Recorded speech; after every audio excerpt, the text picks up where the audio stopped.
Have you ever received a rating decision?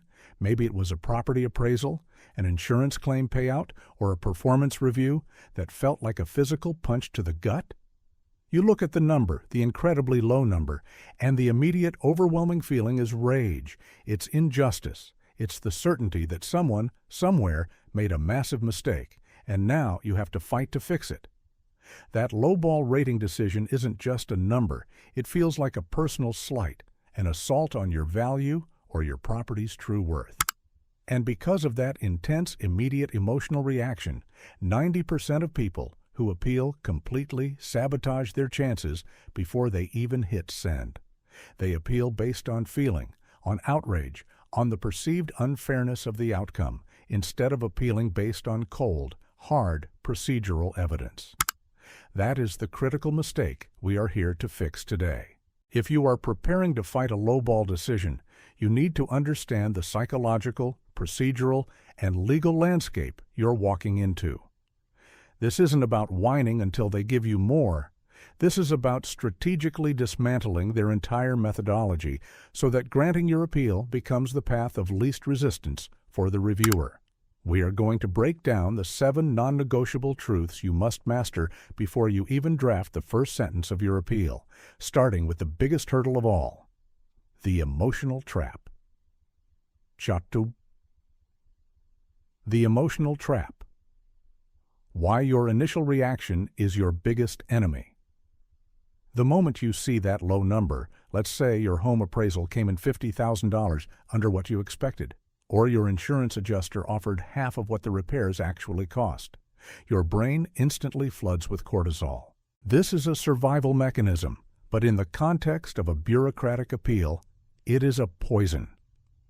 Your initial reaction, that burning certainty that they are wrong, is your biggest enemy because it triggers a cascade of cognitive biases that derail objective analysis.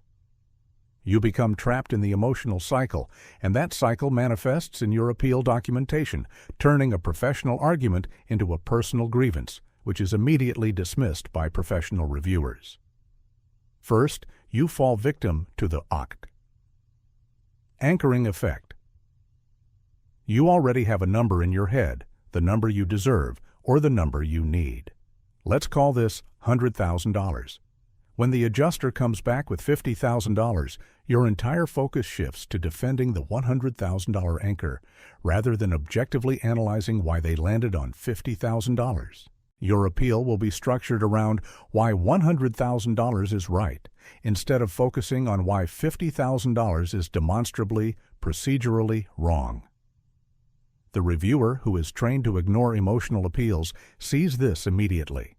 They see a claimant defending a high anchor, not a claimant identifying specific errors in the calculation.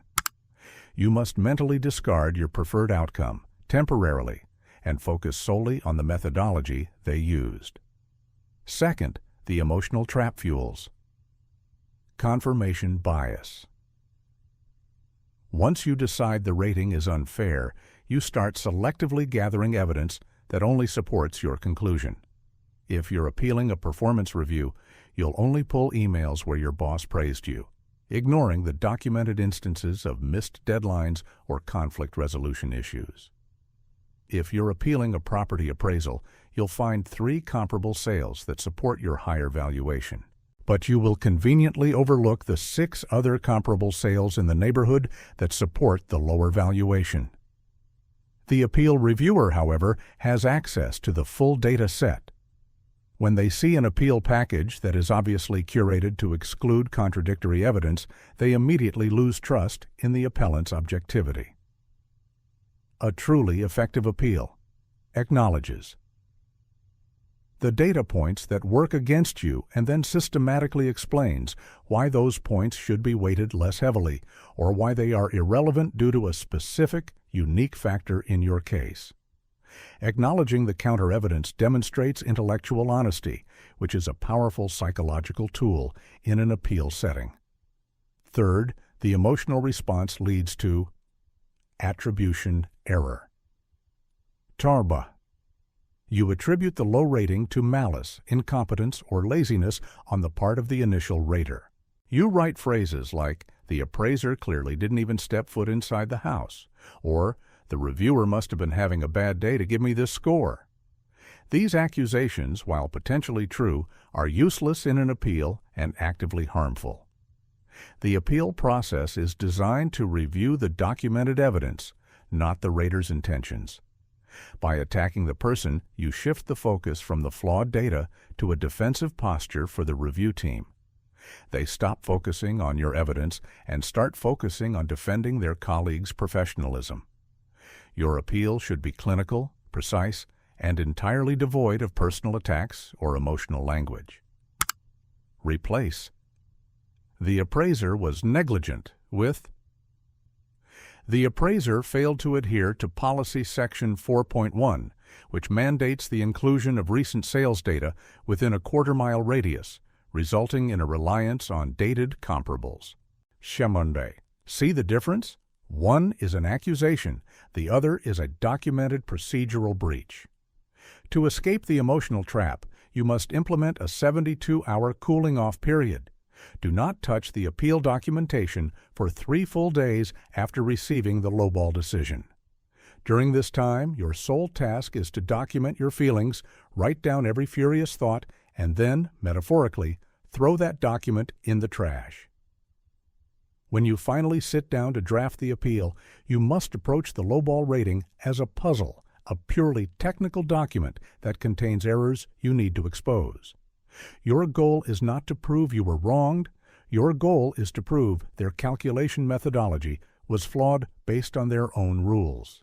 Mastering this psychological shift is the prerequisite for everything else that follows. If you can't separate your ego from the evidence, your appeal is destined to fail. Procedural. The burden of proof. Understanding what they actually need versus what you feel they need. Once the emotion is neutralized, the next major hurdle is understanding the legalistic framework of the appeal, the burden of proof. In almost every appeal process, whether it's a government benefits decision, a corporate rating, or a financial valuation, the burden of proof rests entirely on the appellant, which is you. This means they don't have to prove their low rating is correct. You have to prove their low rating is incorrect by a standard of evidence that meets or exceeds their internal requirements. Most appellants fail here because they submit evidence that is merely supportive, rather than evidence that is legally and procedurally compelling. What does compelling evidence mean in this context? It means moving beyond subjective claims of value and focusing on objective, verifiable data that directly contradicts the data or methodology used in the initial rating. For example, if you are appealing an insurance payout for roof damage, simply saying, "My contractor says it costs $20,000," is merely a subjective claim. The adjuster's $10,000 estimate is also a subjective claim. Neither is compelling on its own. What the appeal reviewer needs is documented, objective proof of procedural error. This could be a detailed breakdown showing that the adjuster used outdated material costs, Shatki Baji, 2022 prices for 2024 work, or that they misclassified the type of roofing material, Shari G, classifying slate as standard asphalt shingle, or that they failed to account for local municipal codes requiring specific types of underlayment that significantly increase cost. You must pinpoint the specific variables where their data or calculation failed. The critical distinction here is between outcome disagreement and methodology. Failure. Most people appeal the outcome. They say, "I disagree with $50,000. I want $100,000." A successful appeal focuses entirely on methodology failure. You must state, "The final decision of $50,000 is flawed because the initial rater failed to incorporate the required 3 comparable sales within the last 6 months, as mandated by the Internal Appraisal Handbook, Section 2.A. This specific methodological failure resulted in an artificially deflated final valuation. You are attacking the process, not the price tag itself. When you attack the process, the reviewer is forced to review the procedural adherence, which is much harder for them to defend if the error is clear. To meet the burden of proof, you must gather 3 types of documentation, often overlooked by the emotional appellant. Chapter 1. The Internal Policy Document. Before you write anything, you must locate the specific policy, handbook, or guidelines that govern the initial rating. If you're dealing with a large organization, insurance company, appraisal board, government agency, they operate on strict internal rules. You need to know these rules better than the person who conducted the initial rating. For instance, an insurance company might have a guideline stating that if a specific component is damaged, the entire system must be replaced for safety reasons. If the adjuster only paid for the repair of the component, you use that internal policy against them. You cite the section and the page number. This instantly elevates your appeal from a complaint to a formal policy-based challenge. If they refuse to give you the specific guidelines, you must request them formally, citing your right to review the basis of the decision. Document the refusal. That refusal itself can be leveraged later. 2. Expert independent verification. Your opinion doesn't count. Your friend's opinion doesn't count. The opinion of an independent, credentialed third party is gold. If you are appealing a low property appraisal, you need a second appraisal from a certified licensed appraiser. If you are appealing a medical denial, you need a formal letter from a specialist doctor detailing why the procedure was necessary and why the denial criteria were misapplied. Crucially, this third party must be truly independent and qualified. The documentation must be presented in a professional format, on letterhead, signed, and clearly referencing the variables that the initial rater missed. This moves the burden of proof from your subjective claim to an objective, competing expert opinion. 3. Direct contradictory data. This is the most powerful evidence. This means finding the exact data points that invalidate their conclusion. If they used 3 comparable sales from 2021, you must provide 3 more relevant comparable sales from 2023. If they rated your performance as needs improvement due to poor customer feedback, you must provide the raw data showing your feedback scores were 9/10, coupled with an explanation of how their specific scoring metric miscategorized that data. You aren't just saying they missed data, you are providing the data they missed, formatted identically to the data they used, demonstrating a direct, quantifiable error in their input. Remember, the reviewer is looking for the fastest path to resolution. If you hand them the exact calculation they need to plug in to justify a higher rating, you make their job easier. If you just complain, you make their job harder. Chapter 4. The Pre-Appeal Audit. Finding the flaws in their methodology, not just the outcome. Most appeals fail because the appellant focuses on the conclusion rather than the process. The pre-appeal audit is the forensic investigation where you dissect the original rating document line by line, looking for procedural, clerical, or data sampling errors. You are looking for the structural integrity issues in their argument. If you can prove the foundation is cracked, the entire structure of the lowball rating collapses. The first step in the audit is demanding the HAPAS full documentation package. Do not settle for the summary letter. You need the worksheets, the comparison grids, the raw data inputs, the internal notes, and the specific formulas used. Many organizations intentionally provide a simplified summary, knowing that the complexity of the full package will deter most people. You must insist on the full unredacted file. This is your right, and if they delay or obfuscate, document every single request and delay. Once you have the full package, your audit must focus on 3 primary areas where lowball ratings frequently fail. Chapter 1. Data selection and sampling errors. This is the most common flaw, particularly in valuations, property, assets, claims. The rater is required to select comparable data points. Lowballers often manipulate this by selecting comparables that are geographically distant, functionally dissimilar, or chronologically outdated. Your audit must challenge every single comparable they used. Geographic distance.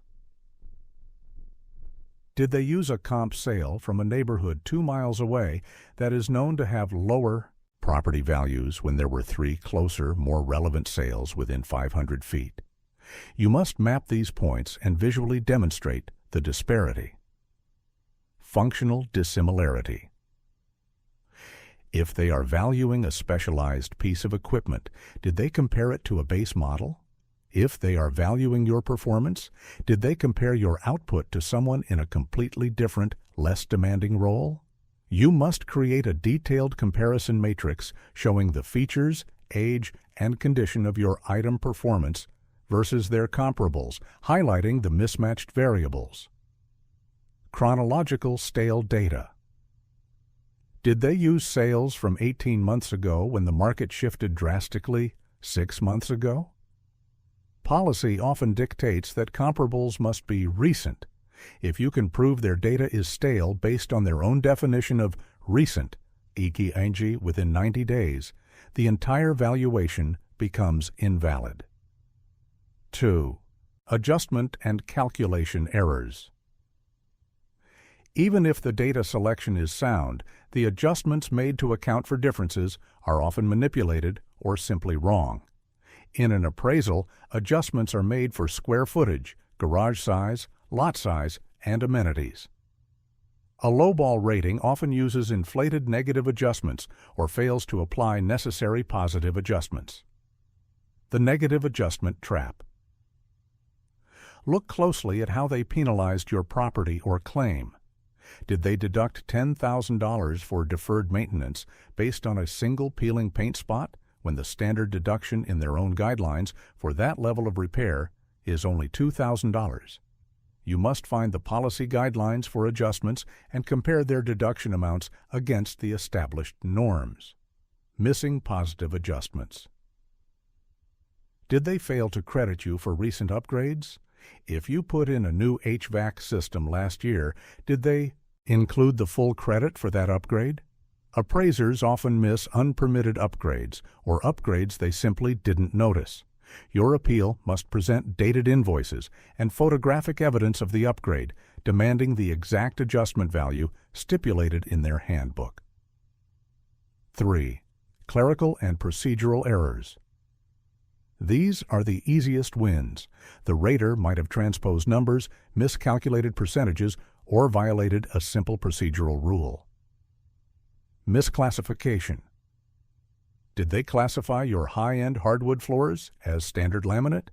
Did they classify your job title incorrectly, leading to a comparison against lower-tier salary data?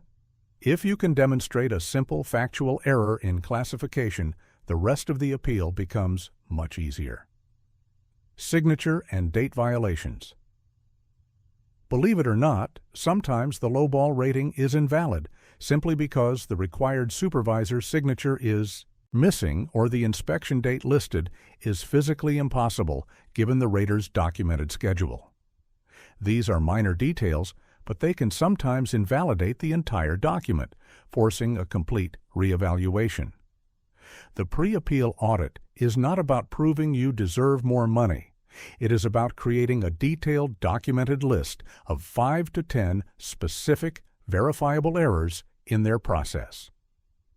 Your appeal will then simply be the presentation of these errors, demanding correction based on their own internal standards. The power of precedent. Leveraging past decisions and policy language. Appeals are rarely about what is fair in a philosophical sense. They are about consistency and risk mitigation. Organizations, especially large ones, fear setting a precedent that will cost them money down the line or expose them to regulatory scrutiny. The successful appellant leverages this fear by using the organization's own prior decisions and policy language against them.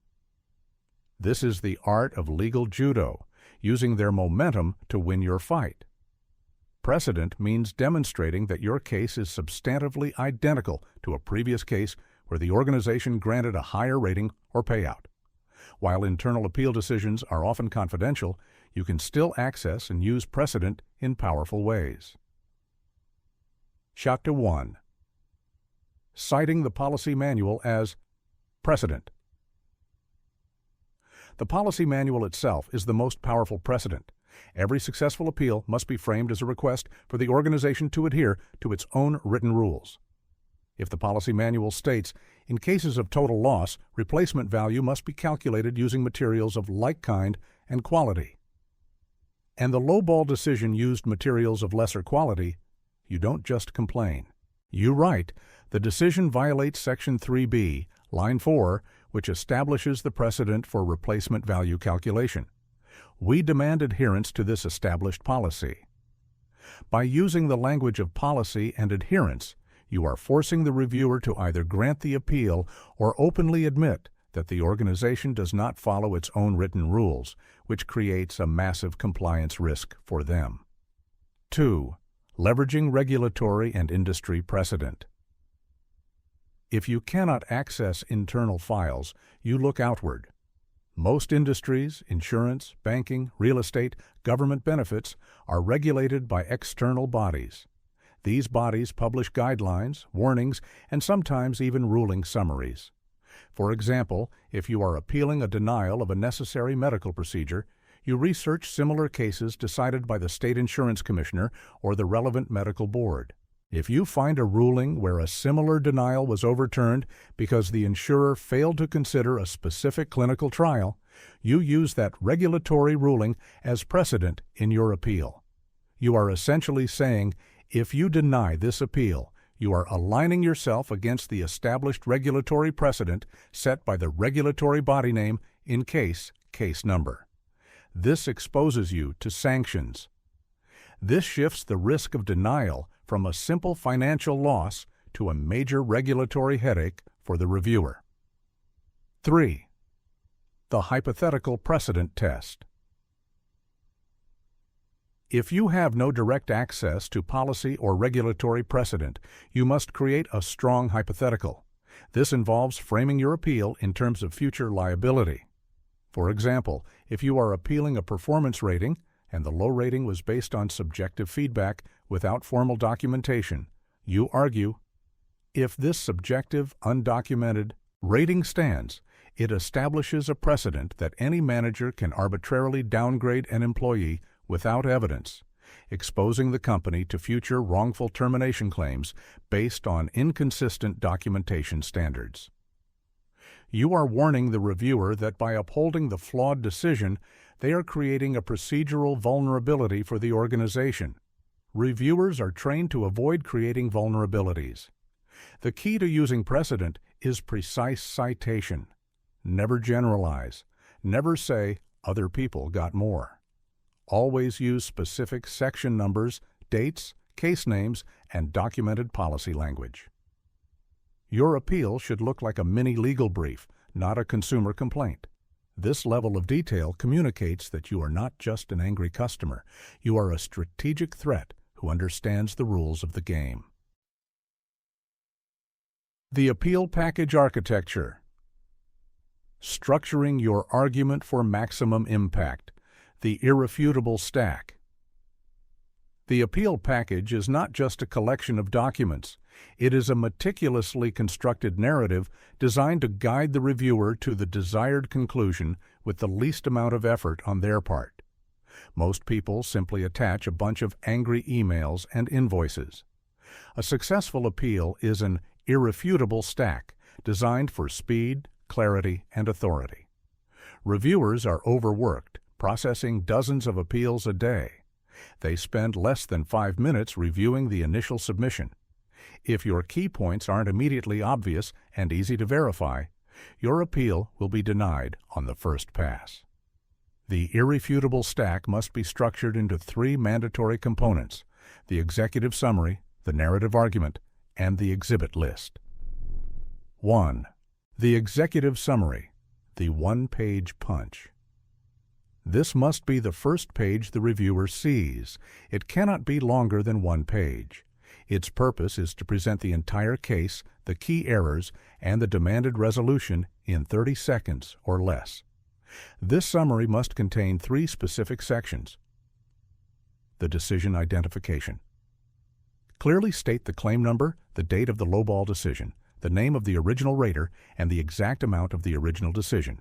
EOGG, appraisal decision, number 4567, dated 10/15/2024, valued at $300,000. The 3 core errors. List the 3 most damning verifiable errors you found during your pre-appeal audit. Use bullet points and cite the specific policy violated. Example: Error 1, violation of policy. 2.A, reliance on 3 comparable sales outside the mandated 90-day window.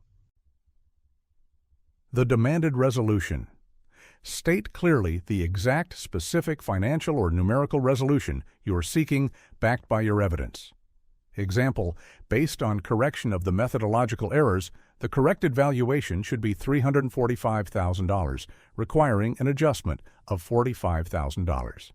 The executive summary is your thesis statement. If the reviewer can read this page and immediately understand the issue, the policy violation, and the requested fix, they are already halfway toward approving your appeal because you have done the heavy lifting of synthesizing the problem. 2. The narrative argument, the procedural dissection. This section is where you elaborate on the core errors, but crucially, you must maintain a clinical procedural tone. This is not where you express frustration.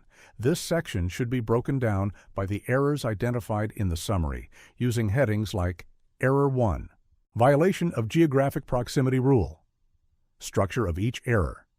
For each error, follow a simple 4-step structure. 1. Policy. Cited. Quote the exact policy language that was violated, e.g., Policy 4.C mandates comps be within a half-mile radius. 2. Violation. Detailed. Explain exactly how the rater violated the policy, e.g., the rater used comparable sale 3, which is 1.2 miles from the subject property. 3. Evidence provided. Reference the specific exhibit number that proves the violation, EOGG. See Exhibit B, map showing distance discrepancy. 4. Impact. Quantified. Explain the direct financial or numerical impact of the error, EOGG, exclusion of this irrelevant comp, and inclusion of the correct comp, Exhibit C, results in a $15,000 increase in valuation. The narrative argument should be persuasive, but never emotional. It should read like an instruction manual for the reviewer on how to correct their colleague's mistake. Use bold text to highlight policy sections and financial figures. Make the numbers jump off the page. 3. The exhibit list. The proof stack. This is the backbone of your appeal. All evidence must be organized, indexed, and easy to access. If the reviewer has to hunt for an invoice, they will simply skip it. Indexing. Every single piece of supporting documentation must be labeled clearly: Exhibit A, Exhibit B, Exhibit C, etc. Relevance. Only include documents that directly support the claims made in the narrative argument. Do not include extraneous documents that simply confuse the issue. The gold standard. Your exhibits should include official, third-party, and dated documentation. This includes independent appraisals, certified contractor quotes, dated invoices, official regulatory documents, and photographic evidence with metadata proving the date, time. If you are submitting a photo, ensure the metadata is available to prove it wasn't taken 5 years ago. The irrefutable stack is designed so that the reviewer can start at the executive summary, see the claim, flip to the narrative argument for the explanation, and then instantly verify the claim by flipping to the cited exhibit. This streamlined professional presentation forces the reviewer to engage with the substance of your argument rather than dismissing it as an unstructured complaint. Narrative. The escalation ceiling. Knowing when to stop and when to bring in. Outside help. Fighting a lowball decision is an investment of time, money, and emotional energy. The biggest strategic mistake many appellants make is not defining their escalation ceiling, the point at which the cost of continuing the fight outweighs the potential reward, or the point at which internal appeal channels are exhausted and external pressure is required. You must define this ceiling before you start the appeal. Jot 1. The cost-benefit analysis. Before investing hundreds of hours and potentially thousands of dollars in expert reports and legal consultation, you must quantify the expected return. If the lowball decision cost you $5,000, but getting a second appraisal, paying for a lawyer review, and taking time off work will cost $4,000, the fight is likely not worth the risk. You must calculate the potential net gain and compare it to the total cost, time and money, required to reach the next level of appeal. If the potential gain is significant, EOBEG $50,000 or more, the cost of escalation is justified. If the gain is marginal, you must be prepared to cut your losses. 2. Exhausting internal channels. Most organizations have a tiered appeal process, Reviewer 1, Supervisor Review, and then perhaps an internal arbitration board. You must meticulously document every step of this internal process. Do not skip steps, even if you suspect the result will be the same. Why? Because nearly every external regulatory body, ombudsman or court, will require you to demonstrate that you have exhausted all internal remedies before they will take your case. If you fail to complete the required internal steps, your external appeal will be immediately rejected. Documentation is key. For every internal denial, you must request the decision in writing and demand that they state the specific policy reason for the denial. If they deny your appeal but fail to address the 3 core procedural errors you identified, their denial itself becomes evidence of their arbitrary process when you escalate externally. 3. Recognizing the internal ceiling. There will come a point where the internal review team simply refuses to budge, often citing a vague policy or a difference of professional opinion. This is your ceiling. Continuing to argue with the same people using the same evidence is futile. At this point, you must pivot to external pressure. 4. External pressure points. The escalation options. When internal channels fail, you must identify the appropriate external body that has jurisdiction over the organization you're fighting. Regulatory agencies. For insurance, banking, or utilities, this is typically the State Department of Insurance, the Banking Commission, or the Federal Trade Commission, FTC.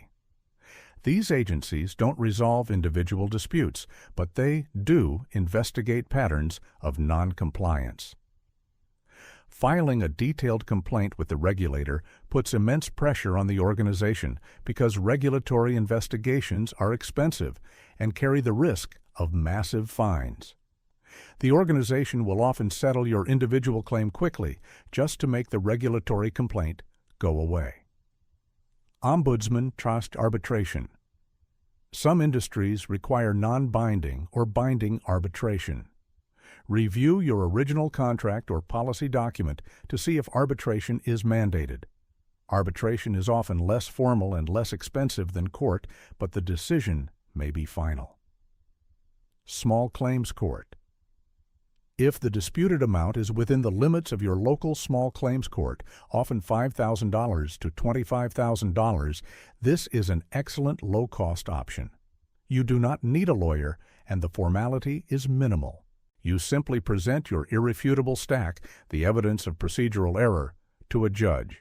Organizations often prefer to settle these cases out of court rather than send a high-paid corporate representative to defend a $10,000 claim in small claims.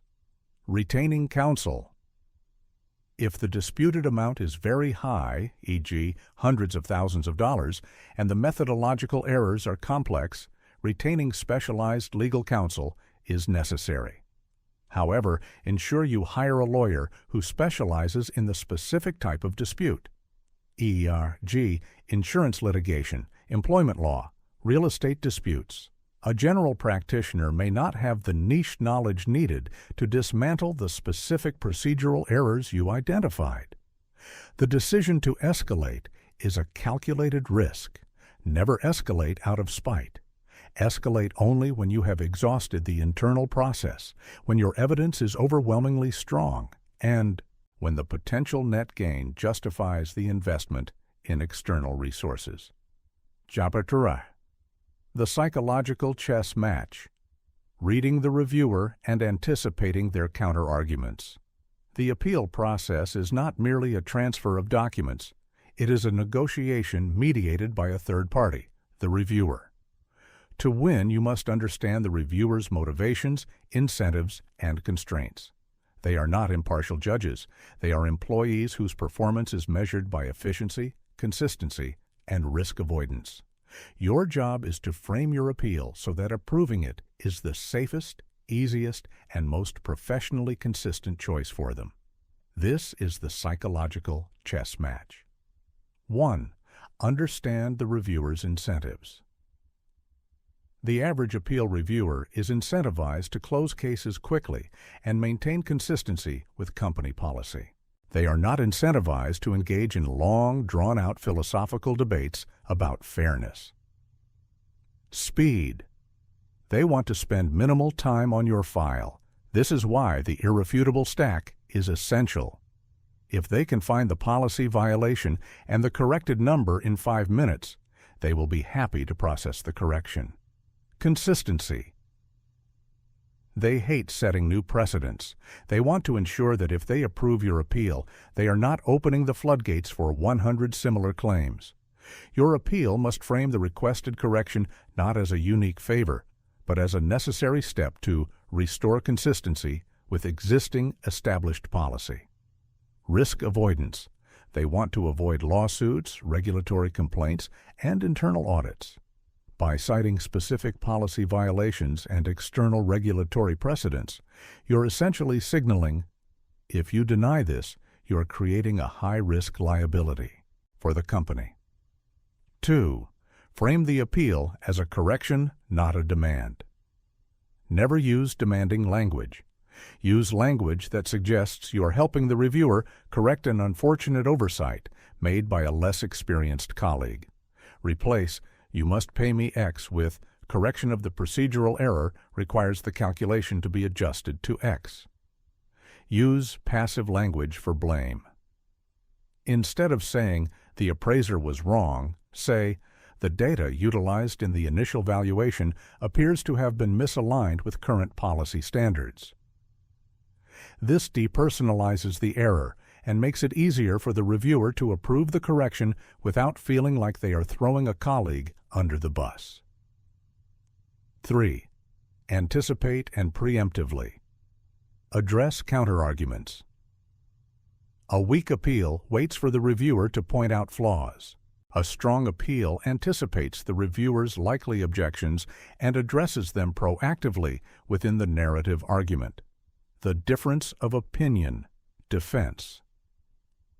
The most common counterargument is that the low rating is simply a difference of professional opinion and not a procedural error. You must preempt this by stating, "While we recognize that valuation involves professional discretion, the errors cited in this appeal, e.g., failure to use recent comparable sales as mandated by Policy 2.A, are not matters of subjective opinion. They are documented breaches of mandatory procedural requirements." The irrelevant data defense. If you provide new comparable data, they may argue that your data is irrelevant. You must preempt this by including a section explaining why your data is superior. Example: while the initial rater may dismiss Exhibit C due to its slightly larger square footage, our adjustment calculations, see Exhibit D, compensate for this size difference, making it chronologically and geographically the most relevant comparable available. Chambre, the power of the summary of errors. In your conclusion, include a final, concise summary table. This table should list the initial flawed figure, the policy violated, the corrected figure, and the final adjustment.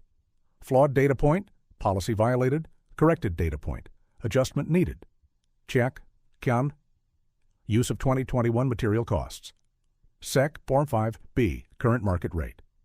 2024 material costs, $8,000, comp sale, 3, 1.2 miles out.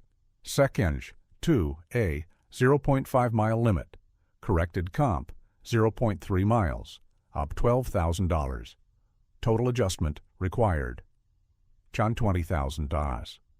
This table serves two critical psychological functions. It demonstrates mastery of the subject matter, and it provides the reviewer with a clean, defensible document they can simply forward up the chain of command to justify the approval. You have done their administrative work for them. When you make the path to yes easy, clean, and risk-free, you dramatically increase your chances of success. The fight against a lowball rating is never easy, but it is winnable if you shift your mindset from emotional outrage to clinical procedural execution. The moment you received that low number, your brain screamed injustice, but the appeal process doesn't care about justice. It cares about documentation. You must discard the emotional anchor of what you feel you deserve and focus solely on the methodology they used. Did they violate their own rules? Did they use stale data? Did they miscalculate the variables? By conducting a rigorous pre-appeal audit, you stop appealing the outcome and start dismantling the process itself. You then build your irrefutable stack, citing specific policy precedents and presenting your evidence in a way that makes approval the easiest path for the reviewer. Remember, the burden of proof is yours, and meeting that burden requires more than just being right. It requires being meticulously, procedurally, and professionally undeniable. If you approach this fight with the cold precision of a forensic auditor prepared to escalate when necessary, you turn a devastating lowball into a successful, strategically executed victory. Go gather your evidence, cite your policy, and win your appeal.